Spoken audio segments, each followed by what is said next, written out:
오늘 함께 나눌 말씀은 좀 힘든 말씀이에요. 저도 읽을 때마다 힘들고, 그리고 오늘 특히 이번에는 아주 좀 깊이 연구를 하면서 깊이 묵상하면서 읽었기 때문에 더 많이 힘들었고, 또 힘든 만큼 하나님께서 우리에게 이런 힘든 말씀들을 주셨나고 또 그 가운데 소망들을 찾으려고 애쓰는 그런 시간이었습니다.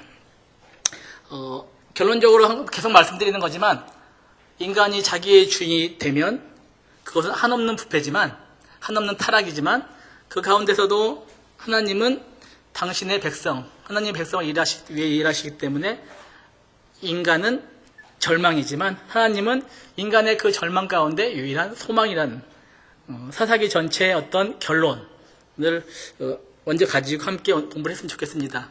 계속 반복되는 건데 오늘 또 이 그림을 보시고요. 항상 인간은 죄, 사사시대뿐만 아니라 지금도 그런 것 같아요.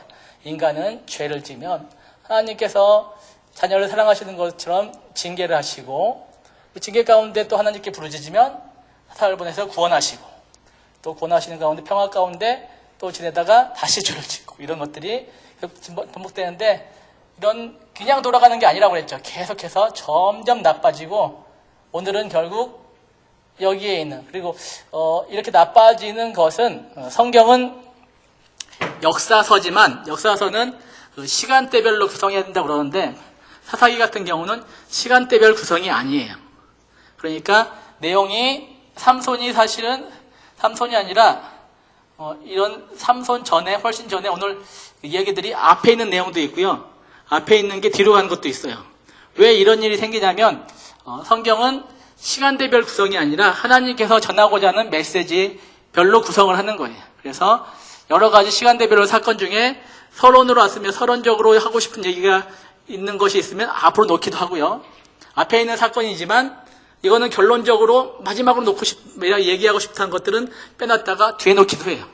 그러니까 사사기를 보시면서 이게 시간 순서대로 돼 있다, 이렇게 보시는 것보다는 하나님께서 말씀하시고 하자 하는 그 메시지 순서로 돼 있다, 이렇게 생각하시는 게 더 좋을 수도 있어요.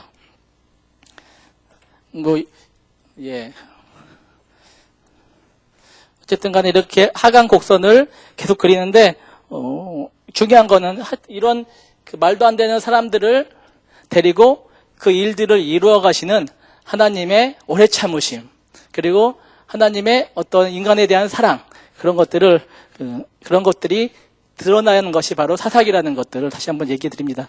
오늘 함께 공부하실 내용은 사사기의 결론 부분이에요. 물론 다음 주까지 성경대학은 계속되지만 우선 내용은 오늘까지로 끝내고 다음 주는 사사기 전체적으로 한번 정리하는 그런 시간을 가지려고 합니다.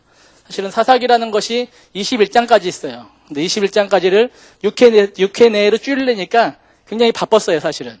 그래서 전체적인 큰 흐름과 상관없다기보다는 조금 스쳐 지나가도 될 것 같은 것들은 좀 빼놓고 있어요. 혹시 사사기를 따라서 함께 읽으신 분들은 목사님 이거 빼놨네? 이런 부분들이 있었을 거예요. 왜냐하면 이게 6회에 21장을 나눠야 되기 때문에 빨리 가다 보니까 조금 빠진 부분들이 있을 거예요. 그런 것들은 한번 읽으시면서 보충했으면 좋겠습니다.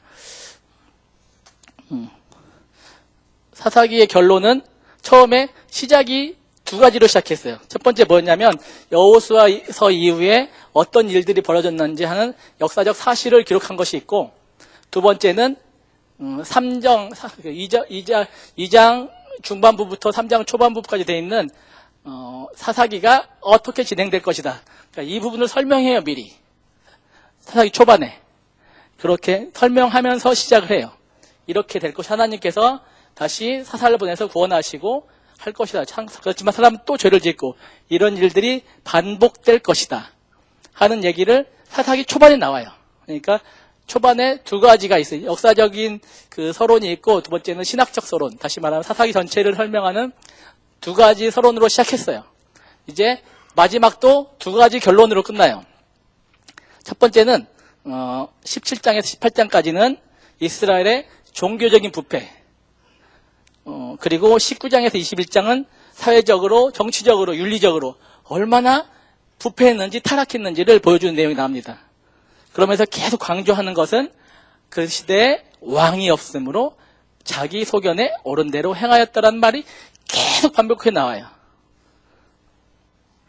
하나님의 주인 되심, 하나님이 나의 왕 되심을 거부하고 내가 나의 주인이고 내가 나의 왕이고 그래서 내 소견대로 행하는 그런 결과가 어떻게 나타나는지를 수도 없이 반복해서 보여주고 정말 그 마지막에 그 결론은 어디까지 사람이 타락하고 악해질 수 있는지 그걸 보여주는 것이기 때문에 사실은 함께 나눌 때도 되게 힘들 수도 있을 거라 생각이 듭니다. 오늘 삼손 이야기로 사사들의 이야기가 끝나요. 보면 삼손으로 딱 끝나요. 내용은 저기 위에 언니부터 시작해가지고 쭉 가다가 삼손으로 얘기가 딱 끝나고 근데 그 끝나는 게 몇 장이냐면 16장이에요. 17장부터는 또 나온다는 거죠. 아직 사사기가 한참 남았는데 사사들이 끝나요. 그래서 그 나머지 17장부터 21장까지 무려 그 5장이네요. 5장이라는 내용으로 가지고 이제 그 인간의 타락과 그 끝이 어딘가를 보여주면서 사람은 자기가 자기 주인이 되면 안 된다. 그 얘기를 계속 하고 있는 것입니다. 오늘 17장에는 한 사람이 나와요. 이 사람은 이름은 미가예요. 미가. 미가의 이름의 뜻은 여호와 같으니 누구인가. 다시 말하면 하나님 같은 사람 세상에 없다. 아주 좋은 신앙적인 이름이죠. 그런데 그 미가라는 사람이 어머니가 그 돈을 잊어버려요. 얼마를 잊어버리냐면 1100세겔. 이 1100세겔 하면은 그 느낌이 안 오시죠? 보통 한 사람 1년에 받는 돈이 조금 받는 사람은 5세겔. 많이 받으면 10세겔을 받는데요. 그러니까 많이 주더라도 100명 이상의 사람을 고용할 수 있는 돈이에요. 100명 이상의 직원들이 일하는 회사에 제가 일해보지 않아서 모르겠지만 어마어마한 규모인 것 같아요. 이 돈을 미가의 어머니가 잃어버려요. 잃어버려서 얼마나 속상하겠어요. 화가 나고. 그래서 저주를 하죠. 아마도 이때 그 저주를 할 때는 항상 신의 이름으로 하니까 하나님의 이름으로 저주를 했던 것 같아요. 그러니까 그 아들 미가가 듣고 있다가 찔려가지고 사실은 미가가 가져갔거든요. 미가가 그래서 돌려드리죠. 그리고 어머니가 돌려드리는 걸 받으면서 깜짝 놀래가지고 저주를 했으니까 자기 아들인 줄 모르고 저주를 한 거죠. 깜짝 놀래가지고 다시 말을 바꾸죠. 여호와께서 너를 복 주시길 원하노라. 그러면서 저주를 말로 바꾸면서 다른 행동을 하죠. 그 가져온 돈 중에서 그 하나의 신상을 부어 만들어요. 왜 신상을 부어 만드냐면 이때 사람들은 자기 소견에 옳은 대로 행했대잖아요. 그러니까 내가 하나님 앞에 내 아들 저주했는데 내가 뭐라도 해야지 하나님이 그 저주를 풀어주실 것 같아가지고 한다는 짓이 뭐였냐면 신상을 만드는 거죠. 계속 우리 그 사사기 공부하면서 얘기 드리잖아요. 이때 사람들은 하나님과 이방신을 섬기는 방법에 대해서 혼돈하고 있었다고. 구별할 수 있는 능력이 없었어요. 왜냐하면 말씀이 부재했고 그것들에 대해서 올바로 가르쳐주는 사람이 없었기 때문에 그런 게 없었어요. 그래서 신상을 만들어서 세워놓고 이러면 하나님께서 용서하실 것이다. 근데 신상을 만드는데 얼마 들었냐면 200세겔 들었어요. 1100세겔을 잊어버려서 저주를 했는데 그 1100세겔 돌아오니까 그 돈을 가지고 저주를 하면 그 돈은 더 이상 자기 것이 아니거든요. 근데 돈이 돌아왔다고 해서 200세겔만 탁 하고 나머지는 또 가져가는 거죠. 어떤 사람들의 어떤 그 상식이나 그런 것들을 별로 요구할 수 없는 시대였던 것 같아요. 어쨌든 간에 200세겔을 만들어서 200세겔로 신상을 만들어서 두고 그 아들 중에 하나를 제사장을 시켰어요. 그러고 이제 집에서 그렇게 하면 하나님께서 될 것이다. 그 자기의 저주에 대해 풀어주실까 하는 생각이죠. 계속해서 하나님과 이방신을 혼동하는 우리 앞에서 배웠잖아요. 기드온도 그랬고 입다도 그랬고 삼손도 그랬고 계속해서 하나님과 이방신을 혼동하는 모습들을 보여드리는데 이처럼 하나님께서 우리를 이렇게 하면 하나님께서 나의 저주를 풀어주시고 우리에게 축복하실 거다. 이렇게 생각하는 거죠. 왜 이런 짓을 하냐? 계속해서 또 같은 말이 나와요. 이스라엘에 왕이 없으므로. 그 사람들이 틀린 것들을 지적할 사람이 없으므로. 틀린 것들을 지적하고 바르게 이끌어줄 사람이 없었으므로 자기 소견에 옳은 대로 행하였더라. 또 강조를 하는 것이죠. 어쨌든 간에 이 사람은 하나님의 종교를 가지고 신상을 만들어가지고 계속해서 신상을 만들면서 하나님 이름을 쓰는 거예요, 계속해서. 그리고 그 종교를 자기 아들 하나를 제사장을 시켜가지고 그냥 가족 비즈니스처럼 만들어 놓은 거예요. 우리 기드온 얘기에서도 봤지만 기드온 집 뒤에 바알 산이 있었잖아요. 그러니까 이게 자기 집만 믿는 게 아니에요. 외부에서 오는 거예요. 그래서 와서 오면서 지금 우리로 말하면 헌금도 가져오고 그래서 바치고 제사 지내고 그럴 때 그 가정에도 이익이 되거든요. 마찬가지로 지금 이 가정에도 그런 가족 비즈니스처럼 되는 거죠. 근데 이 이야기가 끝난 다음에 바로 다음에 레위 소년이 나와요. 여러분들 아시겠지만 레위인은 여호수아가 땅을 분배할 때 땅을 안 줬어요. 아시겠지만 11지파는 땅을 분배해주고 안 줬어요. 왜냐하면 각 지파의 어떤 종교적인 행사들을 섬기고 그런 것들을 하기 위해서 각 지파에 흩어놓고 그들의 생계는 각 지파에서 책임을 지는 거예요. 그 생계를 책임지기 위해서 지파가 내야 될 게 뭐였죠? 11조였죠. 11조를 내서 레위인들을 섬겨야 돼요.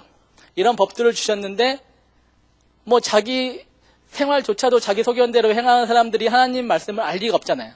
그렇기 때문에 이때 레위 사람들은 땅도 없지 집도 없지 돌아다녀야 돼요. 이 레위 사람이 그런 거였어요. 돌아다니다가 미가의 집에 들어온 거죠. 이때는 여행하다가 어떤 집에 들어가면 성실껏 섬기는 그런 풍습이 있었어요. 어쨌든 들어갔는데 보니까 이 사람이 레위인이에요. 미가 생각에 그런 생각을 한 거죠. 아, 우리 집에 신당도 있고, 그러니까 여러 가지 에봇도 있고 드라빔도 있는데 이런 어떤 종교적인 행위를 할 수 있는 조건들이 다 갖춰졌는데 한 가지 자격을 갖춘 사제가 없다 생각해서 이 사람에게 얘기를 하는 거죠. 그러니까 스카우트 일을 한 것 같아요. 내가 연봉도 많이 주고 10세겔이 나와요. 10세겔 연봉도 많이 주고 그리고 쌀도 성미도 준다고 옛날로 말하면 먹을 것도 주고 옷도 주겠다고. 그러니까 우리 집에서 이 제사장이 되어달라고 얘기하죠. 뭐 어차피 이 레위 사람은 올 때 갈 데가 없잖아요. 그러니까 당연히 좋다고 그러고 이 집에서 그런 일을 하는 거죠. 그래서 처음에는 이 사람을 영적인 아버지로 모시려고 했지만 성경에 보면 미가의 한 아들같이 되어버렸더라. 같이 살면서.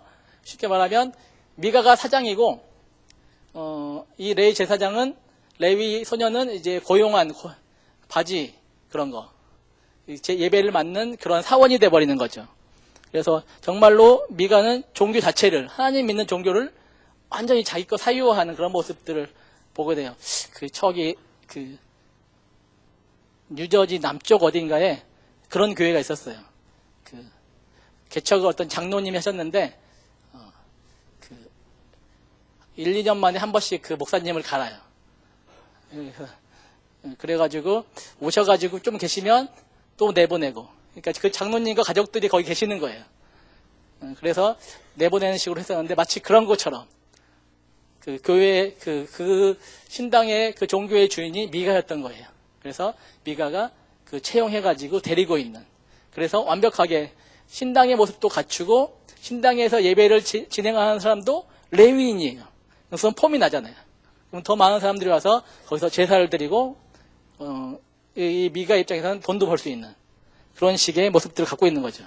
그리고 미가가 이 사람을 레위 소년을 제사장으로 삼은 가장 큰 이유 중에 하나는 이렇게 레위 사람들이 제사장으로 섰으니까 하나님께서 제대로 된 그 틀의 종교 의식에 더 큰 복을 주실 거라는 그런 생각을 한 거죠.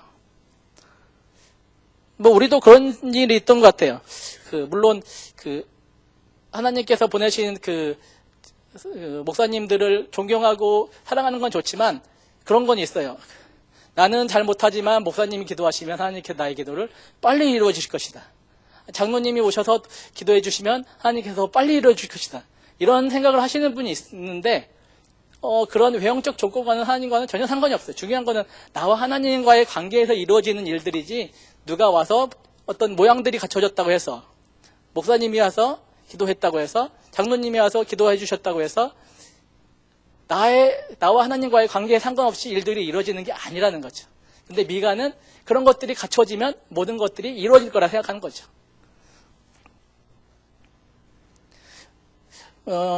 교회의 중직자분은 여러분의 기도와 믿음을 돕는 것이지 직접 나서서 여러분의 어떤 일들을 해결하고 이루어질 수 있는 사람들이 아니라는 거죠. 바로 신앙이란 거는 어떤 조건이 아닌 거죠. 하나님, 이걸 주셔서 감사합니다. 건강을 주셔서 감사합니다. 우리 아이 좋은 학교에 가게 해주셔서 감사합니다. 이것이 아니고요. 물론 이것도 감사해야 되는데, 정말 우리 믿음의 선조들의 기도 중에 가장 첫 번째 기도는 뭐였냐면 그거였어요. 하나님이 내 하나님이라서 감사합니다. 하나님이 하나님이셔서 감사합니다. 이 감사였거든요. 그렇기 때문에 가장 중요한 건 바로 그런 거죠. 무엇을 주셨기 때문에 감사하는 게 아니라 하나님이 그냥 하나님이기 때문에 감사하는, 이런 것들이 바로 신앙이라고, 제대로 된 신앙이라고 해야 되는데, 미가만 해도 레인을 들였었으니까 하나님께서 더 축복하실 거고 바로 내가 더 신앙이 좋아질 것이다, 이런 생각한 것들은 착각이었다는 거죠. 어쨌든 이렇게 가족 비즈니스로 완벽하게 갖춰졌어요. 이제 그 신당이 종교적인 그 틀도 갖춰졌고 사람도 와 있고, 이제 겉으로 보기엔 완벽한데, 이때 이제 또 나타나는 게 일이 좀 커지죠. 단지파가 나타나요. 단지파는 여호수아가 분배한 땅을 정복을 못했어요. 쫓겨났어요. 그래가지고 딱히 거처할 데가 없어요. 이른바 동가식 서가숙 뭐 이런 거 하고 있는 사람들이에요. 그래서 이제 이 사람들이 첫 번째 목적은 뭐냐면 거할 땅을 얻는 거예요. 그래서 이제 그 근처를 지나가다가 정탐꾼 5명을 보내요. 쓸만한 땅이 있는지 알아봐라. 뭐 부동산이 아니고 정복할 만한 땅. 뭐냐면 그 땅은 좋은데 우리가 싸워서 이길 만한 사람들이 있는지 알아보라는 거죠. 다니다가 이 5명의 정탐꾼이 미가의 집에 들어왔는데, 그때 마침 이 레위 제사장과 만나요.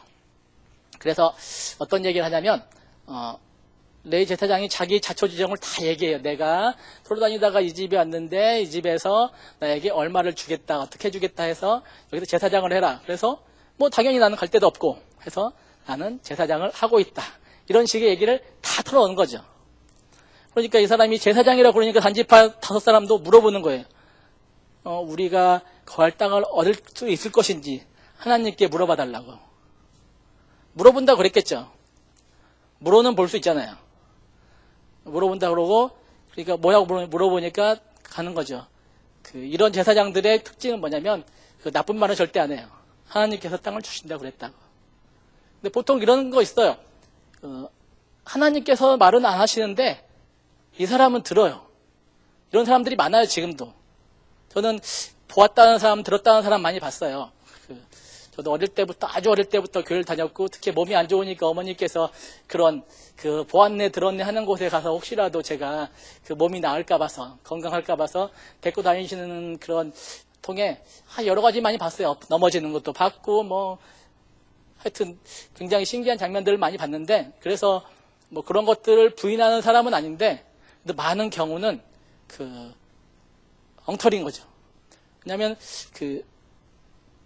대부분의 그렇게 보았다 들었다는 사람들의 특징은 뭐냐면 축복과 평화만 있어요. 그 사람들 입에 잘 될 것이다, 좋을 것이다. 근데 구약의 성경에 계속 보면 축복과 평화를 외치는 사람들은 대부분 거짓 선지자로 나와요. 진짜 선지자는 너희들이 잘못 살면 하나님께서 진노하실 것이다, 하나님의 벌을 받을 것이다. 대부분 듣기 부담스러운 말을 더 많이 해요, 참된 선지자들은. 마찬가지로 지금도 여러분들이 지금도 여기도 있는 것 같아요. 여기서 어디서 보았네, 들었네, 뭐 무슨 기도를 하네, 이런 사람들이 있는데 분별 잘 하셔야 돼요. 대부분은 뭐 그만한 말은 아니지만 대부분은 엉터리예요. 하나님 말하시지 않은 걸 가지고 자기들이 말하는 사람들이 대부분이라는 거죠. 하나님께서는 이미 이 안에서 하신 말씀을 다 하셨거든요. 더 이상 누굴 통해서 말할 것이 필요 없다는 거죠. 그렇기 때문에 조심하셨으면 좋겠어요. 어쨌든 간에 제사장이 단지파의 5명에게 가면 땅을 얻을 것이다 하고 축복을 하셨어요. 축복을 해줬어요. 이 축복을 받은 사람들이 이제 돌아가서 돌아다니다가 아주 좋은 땅을 봐요. 북쪽에 라이스라는 땅인데, 그것을 보고 이제 그곳을 정복하러 가기 전에 미가의 집에 들러가지고 미가의 집에 있던 신상들을 다 훔쳐가요. 신상이랑 부어서, 아까 200세겔을 주고 부어서 만든 신상이랑 에봇은 하나님의 뜻을 점칠 때 입는 옷이었죠. 그 다음에 드라빔, 이것도 뭐 점치는 데 쓰는 거고, 이런 것들을 다 훔쳐가 버려요. 훔쳐가면서 그 레위 제사장에게 제안을 해요. 네가 한 집안을 위해 일하는 게 좋냐, 한 지파를 위해 일하는 게 좋냐. 이 사람은 당연히 한 지파죠. 그가 좋아서 따라 나간다고 해요. 성경에 보면은. 지금도 그런 거 있잖아요. 목회 잘하고 계시는 분들한테 가서 큰 교회에서 물론 긍정적으로 좋게 모셔가는 분도 있지만 많은 경우는 저는 긍정적으로 보지 않아요. 작은 교회에서 잘 목회하시는 분 가가지고 이런 식의 제안을 하는 거죠. 500명 목회할래? 5,000명 목회할래? 이런 식으로 하면 많은 경우는 하나님의 부르심이라고 얘기하지만 저는 이 사람하고 똑같았다고 봐요. 한 가정을 위해 일할 것이냐, 한 지파를 위해 일할 것이냐. 조그만 교회에서 사역할 것이냐, 큰 교회에서 사역할 것이냐 이렇게 물어볼 때 큰 교회로 가는 거나 이 사람이 한 지파를 따라가는 거나 저는 다를 게 없다고 봐요. 물론 그 가운데 정말 하나님의 부르심으로 가는 분들이 있겠지만 하나님은 많은 경우는 좋은 환경으로 부르시지 않으세요. 하나님의 환경은 대부분, 하나님의 부르심은 대부분 환경으로 볼 때 나쁜 데로 부르시더라고요. 그런 걸 보면 많은 경우는 하나님의 뜻과 상관없이 인간의 욕심으로 옮기는 경우가 있는데 이 지금 레위 제사장도 그렇다는 거죠. 어쨌든 단지파는 레위 제사장을 데리고 그걸 이제 그 신상이랑 훔쳐가지고 라이스라는 곳으로 가서 그곳을 정복하죠. 정복한 다음에 그곳의 이름을 단이라고 지어요. 자기 조상의 이름을 따서. 우리 그 성경에 보면 이스라엘 전체를 이룰 때 항상 단에서 어디까지? 브엘세바까지라고 얘기하는데 단은 맨 북쪽, 이스라엘의 북쪽, 브엘세바는 가장 남쪽 해가지고 단에서 브엘세바까지라고 말하는 그 단이 가장 북쪽에 단지파가 그곳을 정복한 다음에 이루어지는 거죠. 그런데 그 단지파가 그 단을 세운 다음에 첫 번째 한 것이 뭐였냐면 그 훔쳐간 신상들 가지고 거기다가 신당을 지어요. 신당을 짓고 왜 그랬는지 모르겠는데 스카우트해간 레위 제사장을 세우지 않고 거기에 어떤 얘기가 나오면 모세의 손자의 아들, 모세의 손자의 아들이면 몇 대죠? 4대인가요? 모세의 4대 손을 제사장으로 세우는 얘기가 나와요.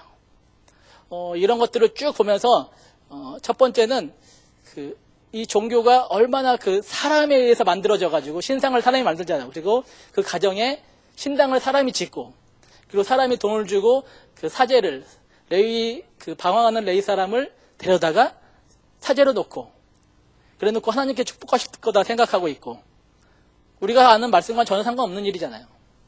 그리고 나중에 또 그것을 훔쳐가가지고 능력이 있어 보여서 훔쳐가가지고 자기네 땅에다가 신당을 지어서 놓고 이런 것들이 어떤 종교적인 행위들이 나름대로 마음속에서는 정성을 다했을지는 모르겠어요. 하지만 말씀과는 전혀 상관없는 그런 행동들을 계속 하고 있는 거죠. 왜? 계속해서 나오는 말은 뭐냐면 그 시대에 왕이 없으므로 자기 소견에 옳은 대로 행하였더라. 자기가 보기에 맞는 거예요. 자기가 이게 하나님 섬기는 방식이었어요. 신상을 세워놓고 거기 절하는 게 하나님 세우는 방식이었다는 거죠. 근데 단이 했던 일은 한 지파가 한 일이었기 때문에 굉장히 큰 영향을 미치죠. 이스라엘이 망할 때까지 그 단 지파가 세운 신당은 이스라엘을 힘들게 하는 그런 거였어요.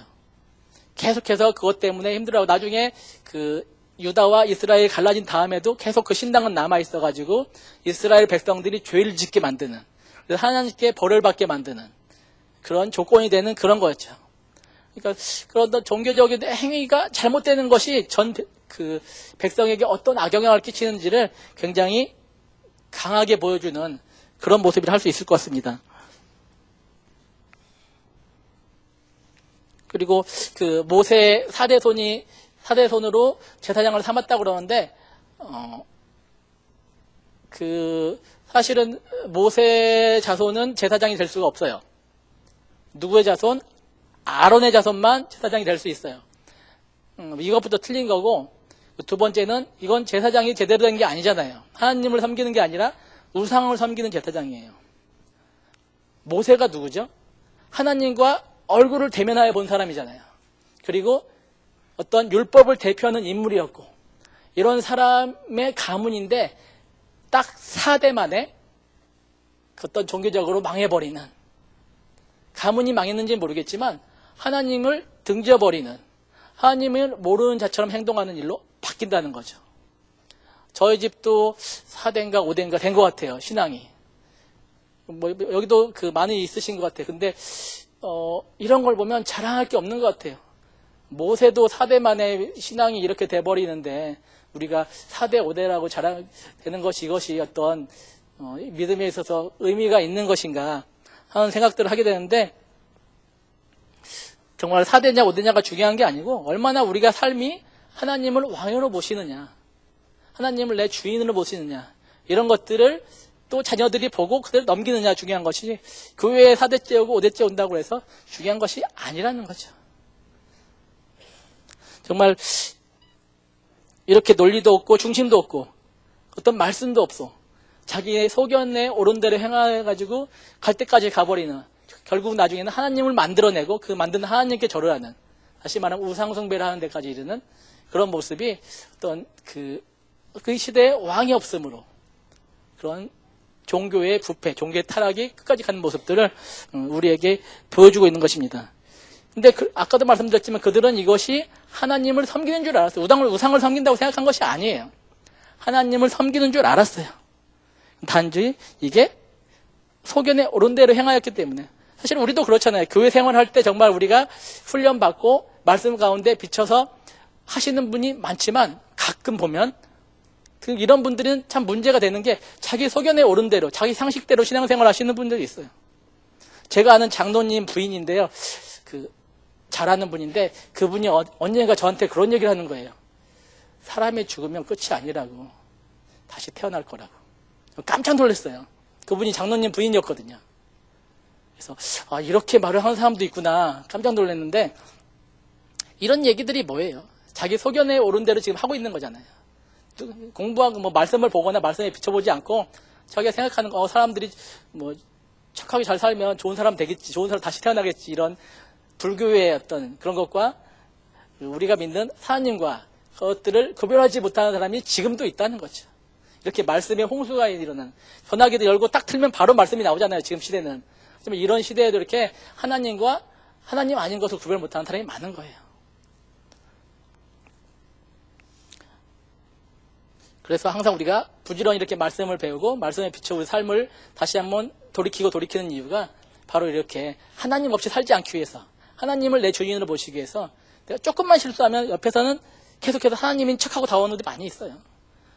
그런 것들에 내 나를 지키기 위해서 그러는 것이라는 거예요. 그런 것이 없을 때 바로 이 이스라엘 사람처럼 하나님인 줄 알고 하나님 아닌 것에 절하게 되는 일이 발생하는 것이죠. 이렇게 18장까지가 하나님이 없이 인간이 주인되는 종교의 부패에 대한 사사기의 결론이에요.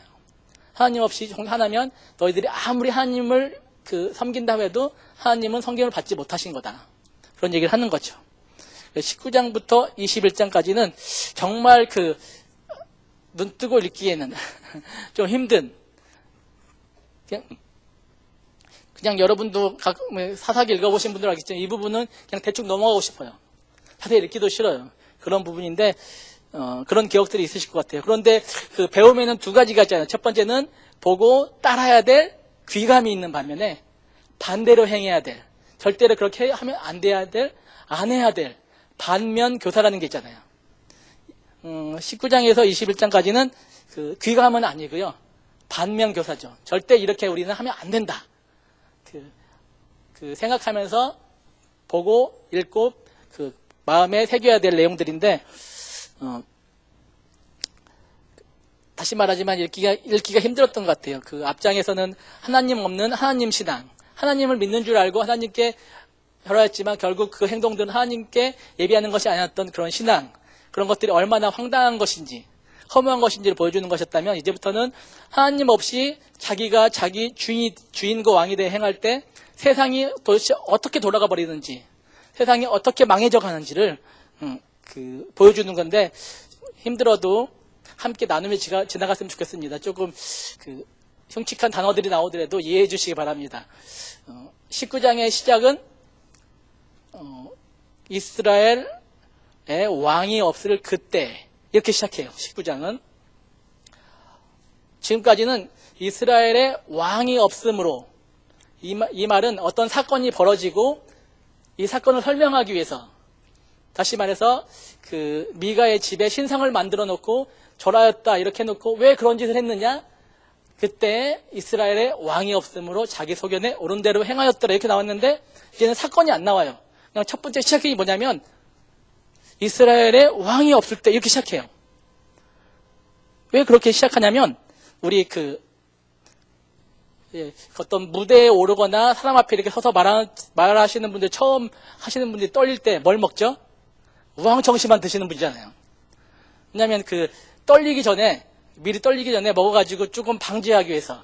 그런데 오늘 그 19장 1절에 이 말씀, 이스라엘의 왕이 없을 때 이 말은 우황청심원이에요. 앞으로 어떤 일이, 어떤 말도 안 되는 비참한 일들이 나올 건데 미리 조심해라, 미리 준비하고 있어라, 예고하는 거예요. 그래서 19장 시작에 딱 나오는 게 레위인에게 첩이 있었대요. 이건 정말 첩이에요. 영어를 살펴보고 본문을 살펴봐도 내연의 첩, 본부인 말고 첩. 시작부터가 황당하게 시작하죠.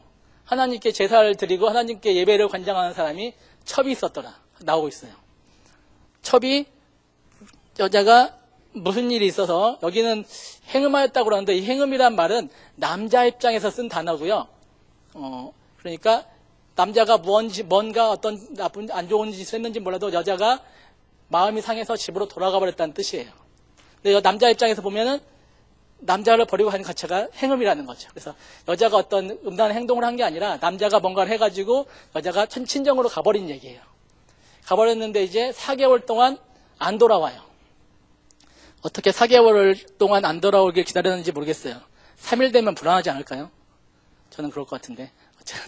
어쨌든 간에 4개월 만에 에브라임 산지에서 살고 있던 그 레위인이 베들레헴이에요. 그 여자의 친정이. 베들레헴으로 데리러 가요.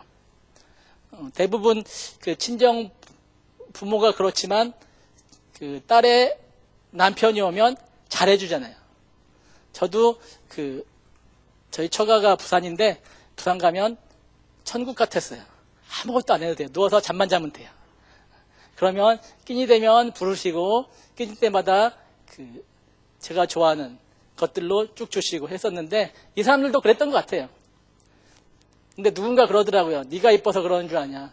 딸한테 잘하라고 그러는 거지. 뭐 그러시던데 어쨌든 간 이 사람도 그랬던 것 같아요. 이 처가에서도 장인이 그 레위인에게 아주 잘하죠.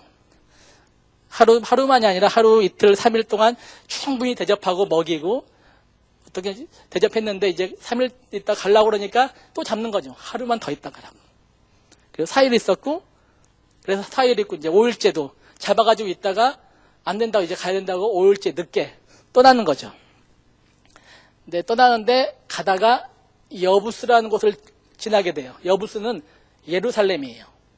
근데 이 사람이 그 여부스에 들어가지 않아요. 날이 저물었는데 성경에 보면 날이 저물었다가 나오거든요. 여부스에 들어가질 않고 그냥 지나가요. 왜 그냥 지나가냐면 그 여부스가 예루살렘이 이방인의 땅이라 나와요. 생각해보면 여호수아가 분배할 때는 분명히 정복이 된 땅이었거든요. 근데 다시 보면 이방인의 땅이라고 보면 중간에 뺏긴 것 같아요. 정복한 다음에 다시 정복당한, 정복해서 가나안 사람들 쫓아냈는데 시간이 지나면서 다시 가나안 사람들이 돌아가지고 다시 이스라엘 사람들 쫓아내버린 그런 곳이죠. 그래서 이 사람이 나는 이방인의 땅에 안 들어가고 더 가겠다 그래가지고 좀 더 지나가는 거죠. 여부스. 근데 지금 이 사람이 베들레헴에서 떠났어요. 그래서 여부스 예루살렘까지 찾아보면 5km 정도 나와요. 5km. 5km면은 3마일인가요? 3마일 좀 더 되겠는 정도를 갔어요. 갔더니 이제 아니라고, 난 이방인의 땅이니까 머무르지 않겠다고 해서 더 가죠. 거기 가냐면 기브아로 가요. 기브아는 베냐민 지파의 땅이에요. 거기까지 갔는데 이제 거기까지도 5km예요. 하루 종일 해서 오후에 떠났는데 10km를 걸은 거죠. 아주 밤늦게였던 것 같아요. 근데 이 시대의 가장 중요한 풍습 중에 하나는 나그네가 있으면 무조건 집으로 들이게 돼 있어요. 그래서 그 집에 들인 나그네는 그 주인이 목숨을 바쳐서라도 지켜주는 것이 이 시대의 풍습이고 룰이었어요. 그런데 기부하에 갔는데 아무도 이 사람을 들이지 않아요. 벌써 그 인심이 흉흉해진 거죠. 사회가 부패하면 인심이 사나워지는데 하나님의 마음을 떠난 사람들이 떠나는 그 사회는 부패할 수밖에 없고 또 인심이 험할 수밖에 없는 거죠. 아무도 집에 들이지 않는 거예요. 그래서 노숙하게 됐는데 마침 그 에브라임 산지 산악지대에서 기부하에 이사와서 살고 있는 노인을 만나죠. 고향 사람이었던 것 같아요. 그 노인이 이들을 집에 들이죠. 어떻든 이제 한 노인이 선대로 이제 노숙을 할 것을 면하게 됐는데 자려고 할 때 동네 불량배들이 나오죠. 이거는 보고 있으면 롯에 대한 이야기랑 굉장히 비슷해요. 롯의 집에 하나님의 사자가 왔을 때 동네 사람들이 동네 불량배들이 와가지고 내놓으라고 그러잖아요. 우리가 관계하겠다고. 이 똑같아요. 지금 동네 불량배들이 와서 얘기를 하는 거예요. 우리가 관계하겠다고 내놓으라고. 이 레위 사람을. 이 관계하겠다가 뭐냐면 강간하겠다는 뜻이에요. 그냥 말하는 그것만 해도 굉장히 심한 죄인데 이거는 동성강간이거든요. 불량배들이 남자예요. 남자들이 와가지고 그 남자 내놔라. 우리가 관계하겠다. 강간하겠다. 그런 얘기를 하는 거죠, 지금. 그러니까 이 시대가 굉장히 사회가 굉장히 힘들고 아파지는 사회가 되고 있는 거죠. 우리가 살고 있는 사회랑 비슷하잖아요, 사실은. 우리가 지금 이렇게 적은 인원들이 하나님 앞에 무릎 꿇고 있지만 그 많은 사람들은 이런 식이에요, 지금. 그러니까 이제 노인이 나서서 얘기를 하는 거죠. 그러지 말고 내 딸하고 여기 이 남자의 첩이 있어서 내놓을 테니까 이 사람은 관계하지 말라고. 이런 식의 얘기를 해요. 사실은 이것도 사실 이해가 안 되는 일이죠. 자기 딸을 내보내는 거지만 남의 마누라 내보내는 거 자기한테 권한이 없잖아요. 내보낸다는 거죠.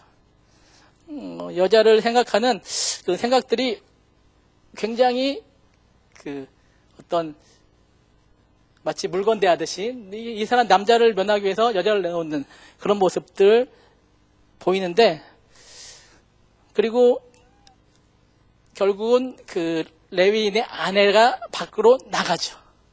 그래서 밤새도록 이 사람이 남자들에게 당해요. 그리고 나중에 아침에 보면 죽어 있는 걸로 나오는 거죠. 그런데 다시 한번 생각해 보면, 성경을 자세히 읽어보면 이 레위 사람은 그렇게 자기 첩이지만 마누라가 나가 있는데 자요. 잠을 잘 수가 있는지 모르겠지만 자요. 그리고 아침에도 일어나자마자 나가보는 게 아니고 자기가 여행 떠날 준비를 다 해요. 아침에 일어나서 제가 보기엔 씻고 아침 먹고 짐 다 챙겨가지고 나갈 때 그때 그 사람이 죽은 게 발견되는 거예요. 사람이 레위인 이 사람이 제정신이 아닌 것 같아요. 그럴 것은 뭐하러 찾아갔는지 모르겠어요. 어쨌든 간에 이 시대 어떤 여자에 대한 사회의 분위기를 말하는 것 같아요. 단지 그 노인과 이 사람을 레위인을 재워준 노인과 레위인의 두 사람의 국한된 것이 아니고 이 사회 전체의 여자에 대한 생각들, 어떤 사회의 건강성을 보는 기준 중에 하나가 여성의 사회적 위치를 말하는 경우가 사회학에서 보면 있어요. 근데 사사기에도 있어요. 사사기 처음에 보면 1장 14절에 보면 악사라고 나. 악사. 이 사람이 누구냐면 갈렙 여호수아 갈렙 아시죠? 여호수아와 함께 이스라엘 정복하는데 앞장섰던 장군이잖아요. 이 사람의 딸이 악사예요. 이 사람 악사는 나귀를 타고 다녀요. 그러면서 결혼할 때 아버지한테 당당하게 나귀 타고 가서 요구해요. 아버지, 나 땅만 아니라 우물도 달라고. 그러니까 자기 요구를 당당하게 얘기하는 그런 사회였어요. 사사기 초반에는. 그런데 그때는 어떤 여자들의 지위가 이렇게 높았고 하나님을 사랑하는 하나님이 왕대심이 이루어지는 갈렙이 살아있을 때였고, 또 하나님께서 이스라엘에 출애굽시켜서 가나안에 들어오게 하는 그런 기적들, 이적들을 직접 목격한 사람들이 많이 있었어요. 그래서 사회가 건강하게 잘 돌아갈 때였어요. 그렇기 때문에 여자들에 대한 지위도 보장이 돼 있었고, 그런데 그것이 모두 지나가고 각자 소견에 옳은 대로 행하는 시대가 되자 도덕적으로 타락한 세상이 되고요. 그러다 보니까 나그네를 이제 더 이상 선대하지 않아요.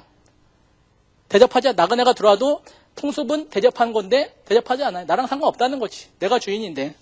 그리고 동성애가 판치고 여자를 자기의 소유한 물건 정도로 생각하고 그런 사회로 돼버리는 것이죠.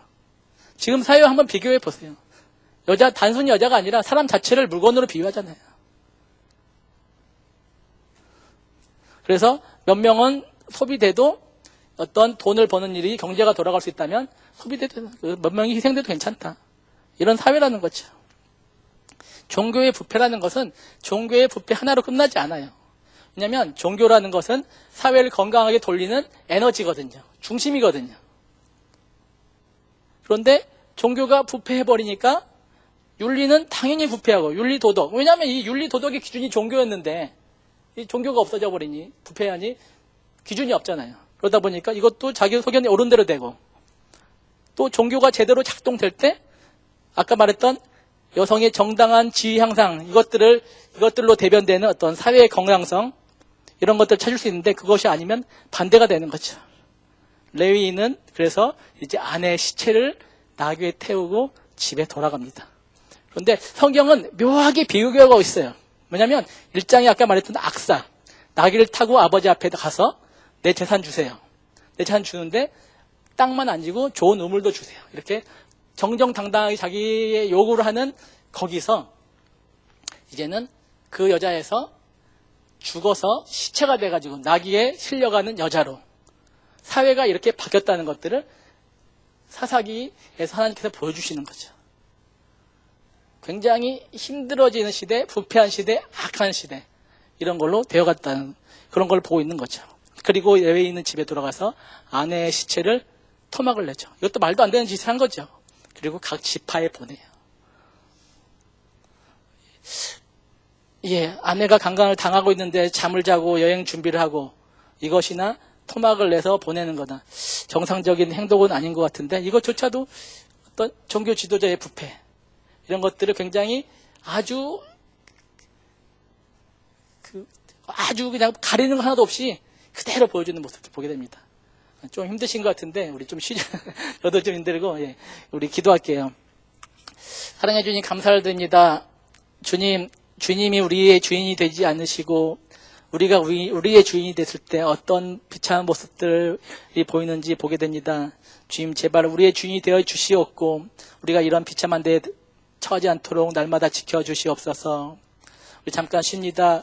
좋은 간식 대한 가정 주님께서 붙들어 주셨고 두 네 분 주님 앞에 날마다 기도드릴 때 주님의 때 이룸받는 그런 가정 되게 하시고 그 자녀들 주님께서 붙들어 주셔서 하나님 앞에 정말 아름답게 쓰임받는 그런 자녀들 될 수 있도록 함께하여 주시옵소서. 심 가운데 함께하신 주님께 감사드리며 예수님의 이름으로 기도드립니다. 아멘.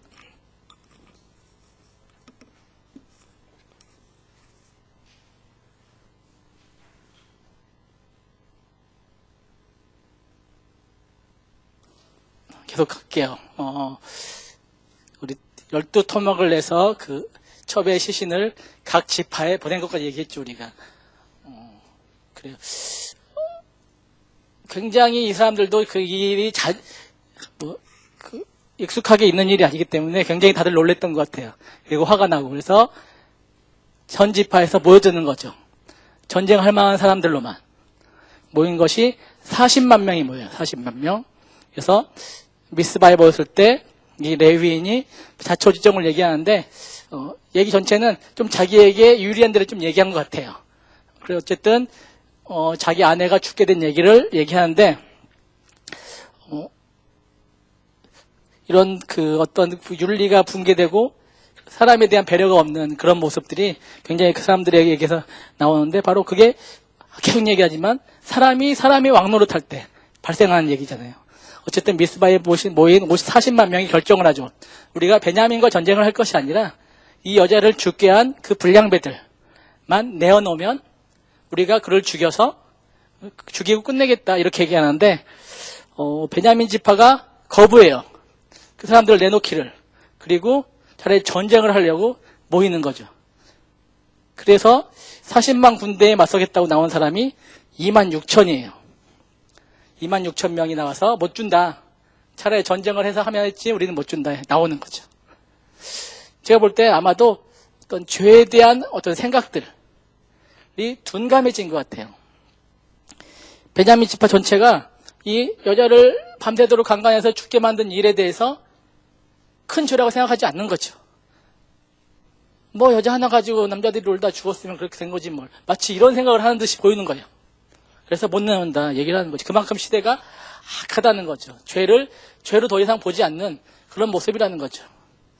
우리 교회에서 우리끼리 얘기지만 그렇잖아요. 지금 시대에 보면 죄가 합법이 되는 일들이, 세상 법에서는 합법이 되는 일이, 성경에서 죄임에도 불구하고 합법이고 그걸 죄라고 얘기했을 때 그게 불법이 되는 아주 악한 일들이 많이 벌어지고 있잖아요. 우리가 지금도 사사시대를 살고 있다고 많은 분들이 말하는 게 그런 것 때문이에요. 어쨌든 간에 그만큼 시대가 악했기 때문에 죄를 자기의 그 동족이라는 이유로, 같은 지파라는 이유로 정말 죽을 죄를 범했음에도 불구하고 막아주는 모습들이 그래, 죄에 대해서 얼마나 죄의 심각성을 알지 못하는 그런 모습들을 보게 되는데, 어쨌든 이제 그래서 전쟁을 하게 되죠. 3번의 전쟁을 해요. 전쟁에 올라가기 전에 이스라엘 자손이 먼저 일어나서 베델에 올라가서 누가 먼저 올라갈 것인지를 물어봐요. 하나님께서는 다음 보여주시겠어요, 집사님? 예. 예. 좀 넘겨주세요. 없네요. 예, 1장 보면, 1장 1절에 보면 그런 얘기가 나와요. 뭐냐면, 가나안 백성을 치러 누가 먼저 올라가리 하나님께 묻는 내용이죠. 그때 하나님께 대답하기를 유다가 먼저 올라갈지라 얘기하죠. 1장에, 1절에. 그런 얘기가 있는데 여기도 마찬가지예요. 우리가 누가 먼저 올라갈 것인지 하나님께 물어보는 거죠. 누가 먼저 올라가서 싸울 것인지를 하나님이 물어보는데 하나님께 똑같이 대답해요. 유다가 먼저 올라갈지라 하는데 다른 게 있어요. 1장에는 하나님께서 함께 하셔서 승리를 주실 것하고 얘기하는데 지금 여기서는 아무 얘기가 없어요. 그 다음 얘기가 없어요. 그래서 하나님께서 왜 아무 얘기가 없을까? 베냐민 지파와 싸우러 나가야 되는데 아무 얘기가 없어요. 근데 한번 생각해 봐야 될 거는 하나님께서 베냐민 지파와 싸우러 나가라고 얘기하신 적이 없어요. 1장에서는 가나안 족속을 멸하라고 얘기하셨지만 베냐민 지파와 싸우라고는 하나님께서 허락하시거나 얘기하신 적이 없는데 지금 이스라엘 백성들은 40만이라는 숫자를 과신한 것 같아요. 그리고 승리를 확신한 듯한 모습이에요. 싸우기만 하면 이긴다. 그런 생각으로 물어보는 거죠. 누가 먼저 가면 되겠냐고. 싸우는 건 기정사실이고 누가 먼저 가면 되겠냐고. 하나님께서 그런데 그게 아니에요. 싸울지 말지에 대해서부터 다시 한번 체크하라는 거죠. 하나님의 뜻을. 그래서 40만이 승리를 확신하고 교만해진 것이 아닌가. 마치 그 여리고 전투에 이기고 아이성 싸움에 나가던 그 이스라엘 사람들처럼 굉장히 힘든 여리고 싸움을 이긴 다음에 굉장히 교만해졌잖아요. 물론 아간도 있었지만 그 전에 교만해지고 당연히 우리는 저런 아이성 조그만 건 이길 수 있다 이러고 나갔을 때 지게 되잖아요. 마찬가지로 이것도 마찬가지예요.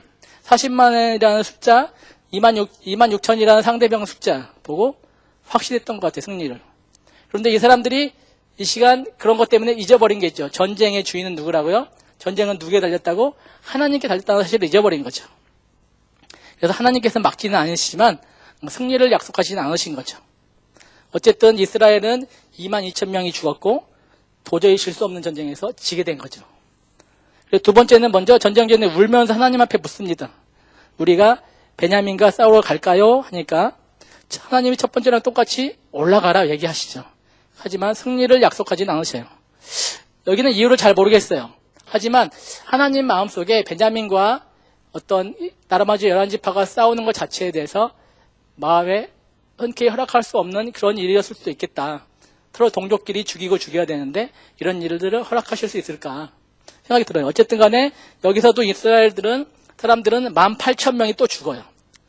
도합해서 4만 명이 죽는 거죠. 그리고 전쟁에 지게 되죠. 그리고 세 번째 전쟁을 앞두고는 모두가 베델로 올라가요. 그리고 거기서 뭘 했냐면 번제와 화목제를 드리는 거예요. 이들이 두 번의 전쟁에서 깨달은 것은 뭐냐면 전쟁은 40만이라는 숫자가 아니라 우리의 주인은 하나님과의 관계가 중요하다는 것이었다는 거죠. 그래서 하나님과 화목제를 드리는 이유는 뭐냐면 화목제라는 것이 그거잖아요. 말 그대로 화목, 관계를 위한 제사라는 거죠. 하나님과의 나의 관계를 다시 한번 짚어보는 제사를 드리는 거죠. 그리고 하나님 앞에 철저히 엎드려지는 모습을 나오는 거죠. 지금으로 말하면 예배를 드리면서 하나님 앞에 겸손한 모습, 이스라엘이 이번에는 조금 더 다르게, 그래서 겸손한 모습으로 좀 다르게 하나님께 여쭤보죠.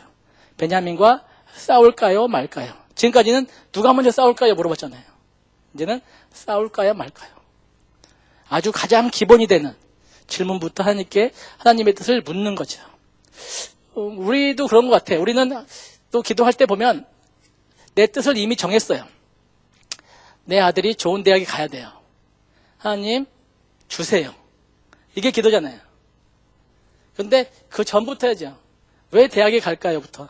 우리 아들이 하나님께 기쁨이 되는, 하나님의 사람이 되는, 하나님의 뜻을 이루는 사람이 되게 해주세요.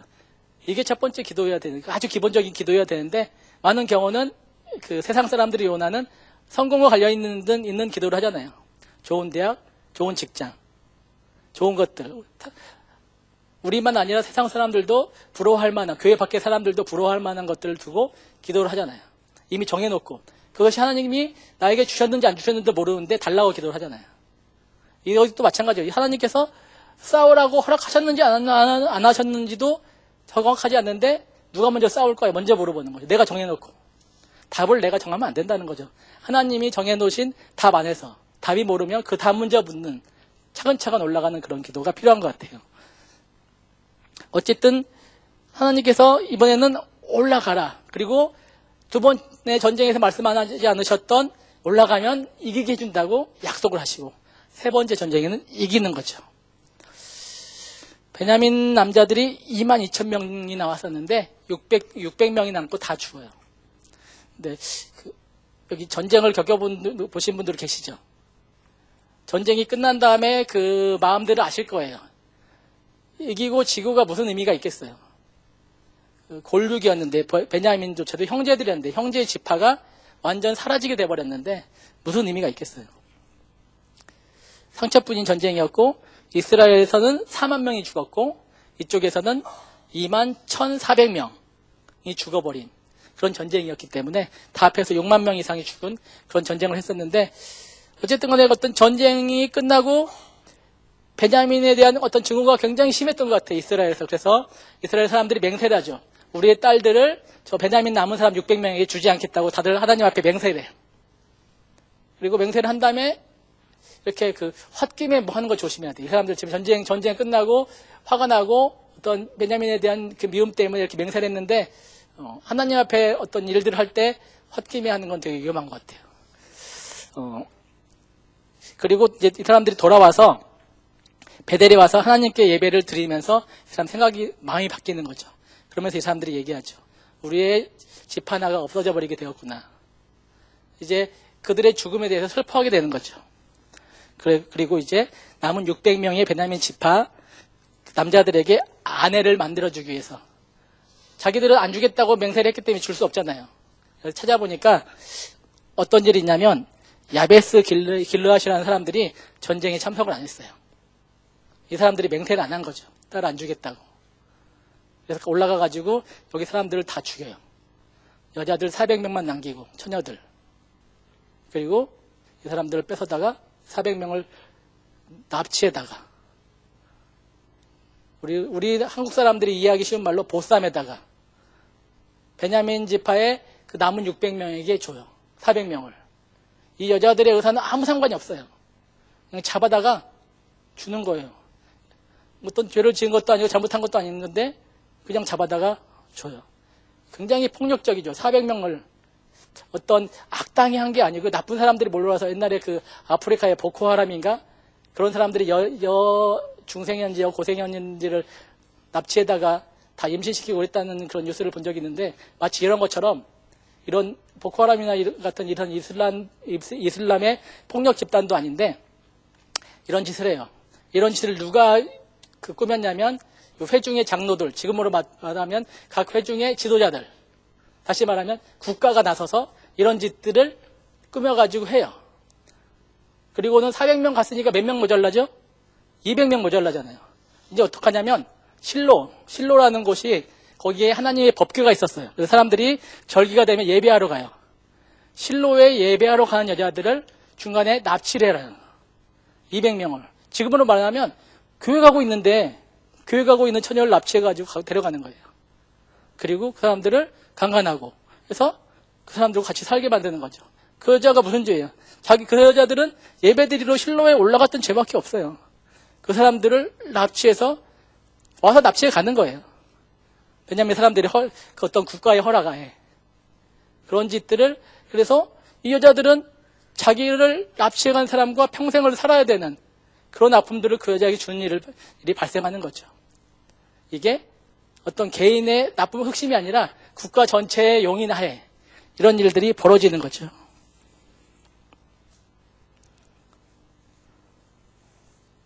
그런데 사사기 전체를 봐도 이런 일들을 하고 있는 것에 대해서 나쁘다고 나와서 말하는 사람이 한 사람도 없어요. 그런 일을 하면 안 된다. 하나님 앞에 하나님이 기뻐하시는 일이 아니다. 말하는 사람이 없다는 거죠. 다시 말하면 말씀의 부재라는 거죠. 말씀이 없어요. 아무도 말씀을 얘기하지 않고 말씀을 가르치지 않고 말씀이 무엇인지 분별을 하지도 않고 그런 시대였다는 거죠. 나중에 이게 사무엘 쪽으로 이어지면서 그 불임의 시대라고 얘기해요. 말씀이 없기 때문에 더 이상 무슨 생명이 나타나지 않는 불임의 시대라는 얘기하는데 어쨌든 그런 시대였기 때문에 이런 일이 있다는 거죠. 사사기의 비극은 바로 그리고 이 모든 일이 자기 소견에 옳은 대로 행하기 때문에 이런 끝장나는 비극들, 정말 타락의 최첨단을 달리는 그런 모습들을 보여주는 거죠. 그래서 사사기 맨 마지막이 이 말이에요. 21장 25절 사사기 21장 25절 맨 끝에 보시면 돼요. 계속 얘기했던 거예요.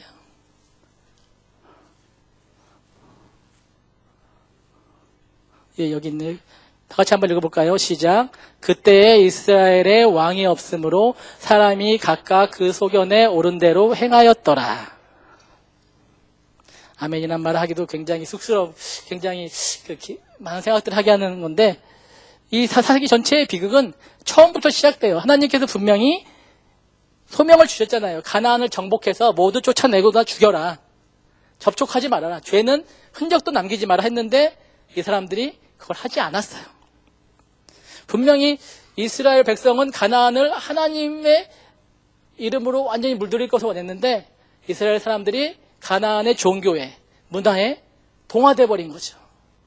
그럼으로써 우상들이 들어오고 그들의 문화가 들어오고 그들의 사고방식이 들어오고 결국 하나님의 말씀이 그치고 하나님께서 그들을 관여하지 않으시니까 각자 소견대로 행하였을 때 이런 비극들이 생긴다는 거죠.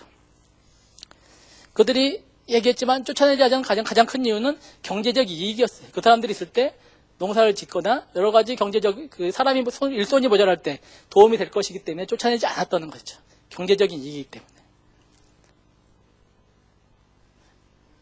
분명히 하나님의 일은 사업이 아니고 사역이에요. 사업이라 하는 거는 내가 돈을 들인 만큼 그 이상의 아웃풋이 나오는 것이 사업이고 하나님의 사역은 그런 거 없어요. 하나님의 뜻인가 아닌가만 있어요. 하나님의 뜻이라면 드리고 안 나와도 돼요. 저는 대표적으로 우리 사랑의 교실 선생님들 몇 분 계시는데 사랑의 교실 사역 같은 것이 대표적으로 인풋만 있고 아웃풋은 없는 사역이에요. 많은 예산이 들어가고 많은 인력이 들어가지만 우리 친구들에게서 눈에 보이는 열매는 없어요. 물론 가까이 있으면 우리 친구들이 행복해하고 우리 친구들이 입으로 하나님을 고백하는 이런 열매들은 있겠지만 세상에서 말하는 눈에 보이는 열매는 없어요.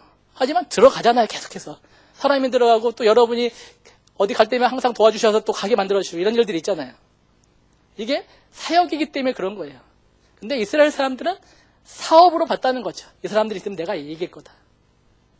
나에게 도움이 될 거다. 이렇게 봤다는 거죠.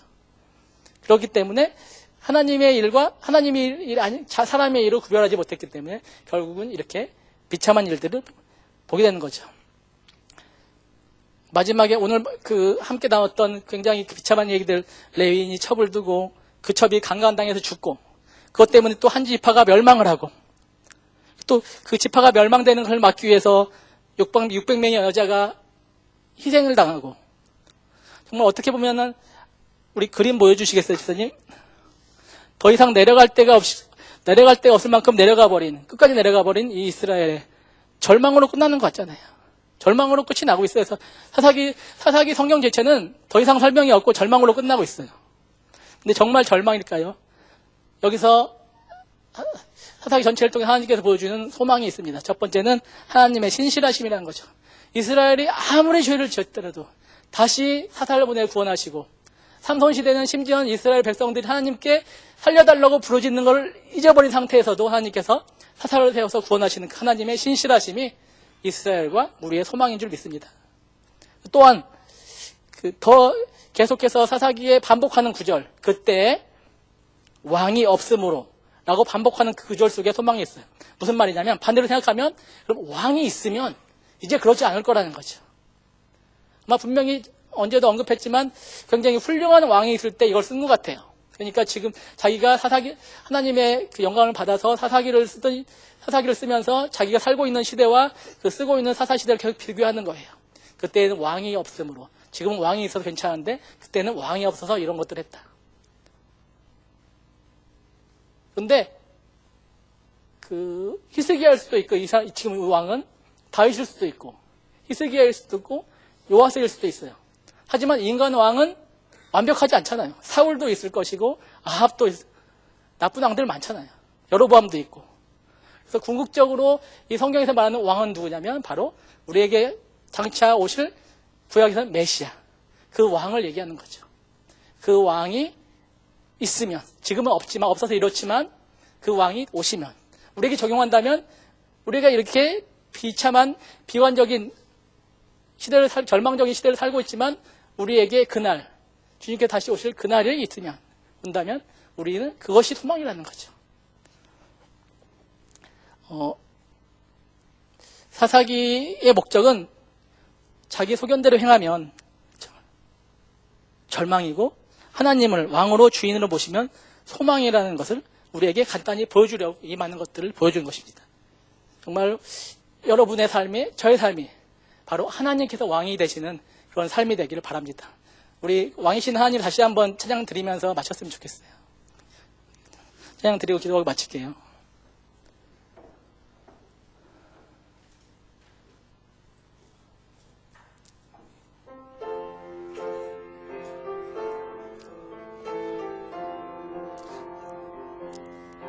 고백하는 마음으로 함께 부르겠습니다.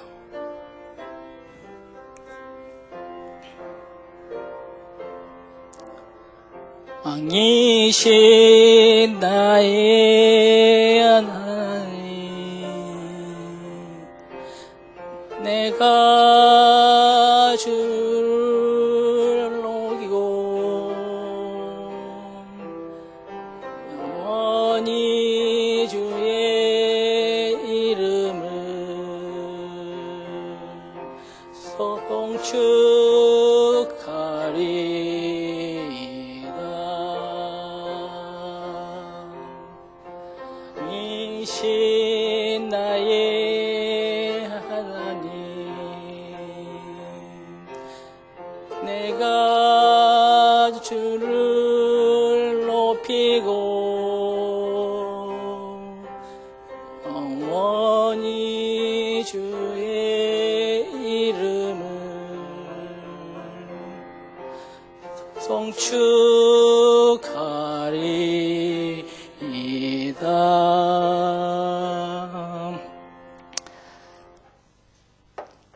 주님 감사합니다.